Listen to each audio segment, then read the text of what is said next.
அண்ணா அமைதியா இரு. யாரோ ஃபைனான்ஸ்காரர் வராங்களாம். அதெல்லாம் உள்ள போய் இருக்காரு. நீ அவர் தானே பார்க்க வந்தா? அவர் உள்ளதா இருக்கிற போய் பாரு.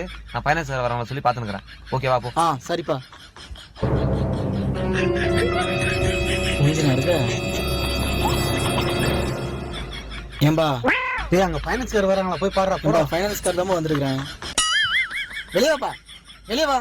காசு கட்டுற மாதிரியே இல்லை நீ. சார் சார் சார் சார் ஒரு 2 நாள் டைம் கொடுங்க சார். கட்டிடுறேன் சார். மாதிரி எப்படி போச்சுன்னு இருக்கிறீங்க சார் கட்டிடுறேன் சார். 2 நாள்ல கண்டிப்பா கட்டிடுறேன் சார். மரியாதை காசு கட்டுற வழியே பாரு. 2 நாள்ல கட்டல, ஒரே ஒரு சாமா இருக்காது. ஒழுங்கு கட்டுற வழியே பாரு. சரிங்க சார், கட்டிடுறேன் சார். நான் அப்பா சோகமா இருக்காரு. யார் பாவுரா? இதோ சொல்றேன்பா. நான் எதுவும் பேச மாட்டாரு. அப்பா அவரா ஃபைனான்ஸ்காரா? அவர் ஃபைனான்ஸ்காரர் இல்லடா, ஆடிக்காரரா. ஆடிக்கார் போயிட்டாருப்பா. போயிட்டாரு. வராங்கன்னு சொல்லிட்டு பாத்து போயிட்டாரு. நான் சொல்லிக்கிறேன். காட்டியா கொடுக்குறா? காட்டியா?